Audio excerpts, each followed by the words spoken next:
안녕하세요. 바리새인의 외식을 경계하고 환난 중에도 두려워 말 것을 말씀하십니다.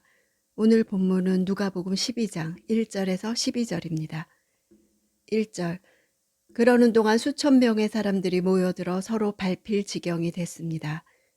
예수께서 먼저 제자들에게 말씀을 시작하셨습니다. 바리새파 사람들의 누룩을 조심하라. 그들의 행위는 위선이다.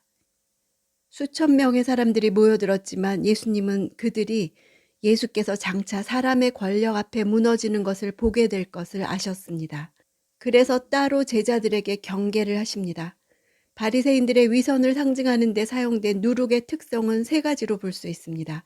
첫째, 부패성입니다. 누룩을 섞은 반죽이 오래되면 그 반죽은 부패해서 나쁜 냄새를 냅니다.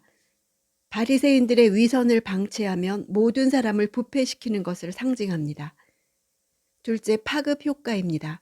적은 누룩이 온 반죽을 부풀게 하는 것처럼 바리새인들의 위선은 주위 모든 사람들에게로 신속하게 파급될 것을 상징합니다. 셋째, 누룩은 겉으로는 쉽게 구별되지 않지만 열을 가하면 결국 드러나는 속성을 지니고 있습니다. 아무리 겉으로 위장할지라도 마지막 때에는 그들의 죄악이 드러나게 될 것을 상징합니다. 위선이란 자신의 본 모습은 숨긴 채 가장된 모습을 드러내는 행동으로 누룩이 좋은 상징이 됩니다. 2절, 3절. 감추어진 것이 드러나지 않을 것이 없고 숨겨진 것이 알려지지 않을 것이 없다. 너희가 어둠 속에서 말한 것이 대낮에 들릴 것이고 골방에서 속삭인 것이 지붕 위에서 선포될 것이다. 원어로 보면 감추어진 것은 쉰칼립토, 드러난다는 아포칼립토입니다.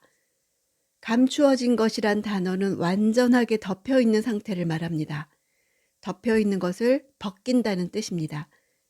바리새인들의 외식 속에 숨겨진 부패함이 철저한 위장으로 덮여있지만 벗겨질 것을 뜻합니다.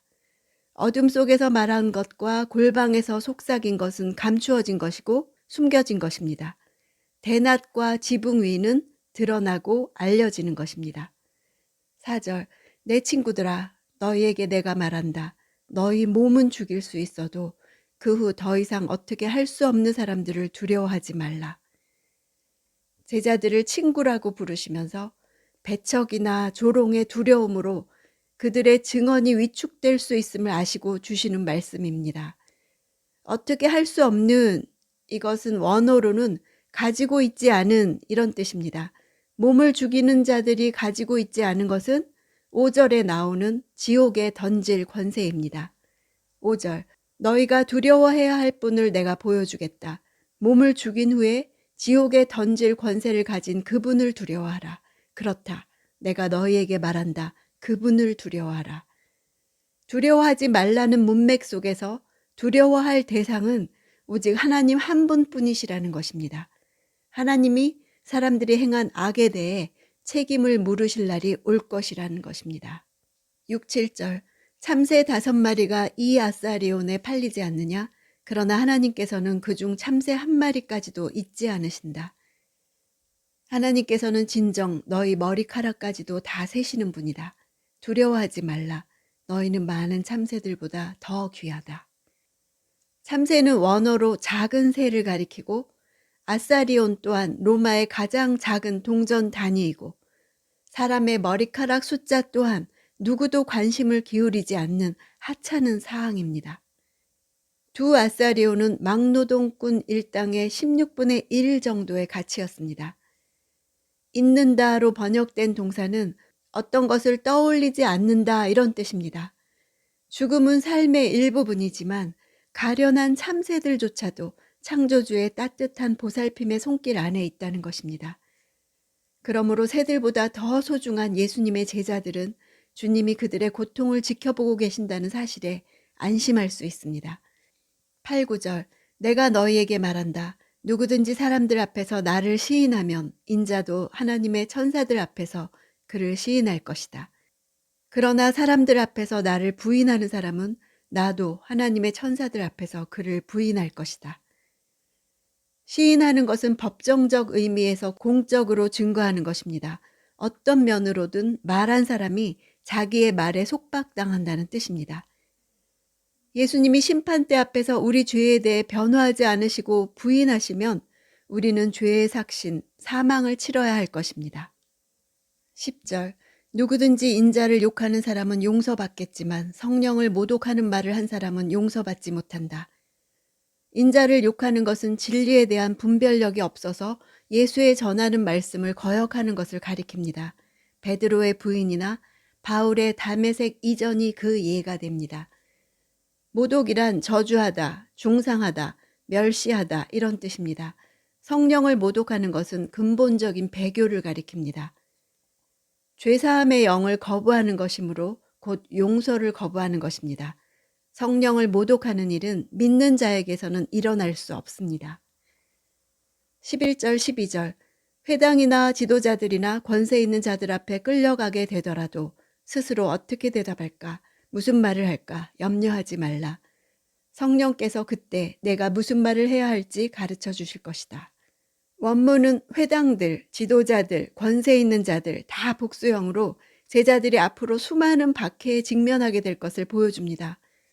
회당은 종교적인 사안과 민사 문제를 모두 관할하는 당시의 교회 법정이었습니다.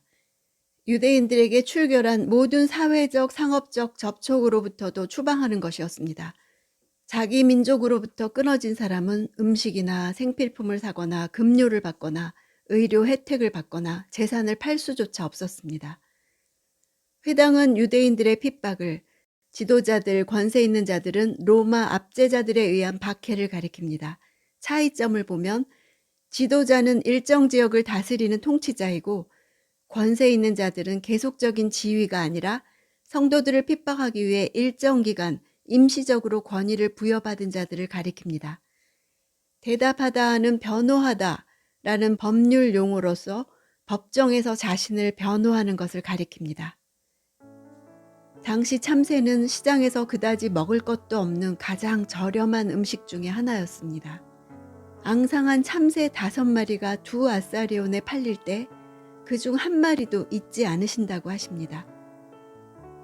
참새에게 일어나는 모든 일까지 다 알고 계시는 하나님은 당시 제자들에게 일어날 일들도 다 아셨습니다. 제자들이 비록 육신이 찢기고 상하는 일이 있더라도 그렇게 사랑하시는 하나님이 배후에 계시기에 두려워하지 않아도 되는 것입니다. 나도 하나님께 존귀한 존재입니다. 내 존재는 당신의 아들을 주실 만큼 가치가 있습니다. 내게 일어나는 위협이나 시련들도 다 알고 계십니다. 삶의 아주 사소한 부분까지 주님이 모르시는 것이 없습니다.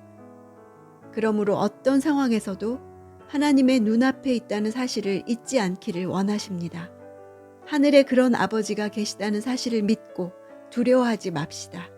나의 오늘 하루도 그분의 전능한 눈길에서 벗어날 수 없습니다.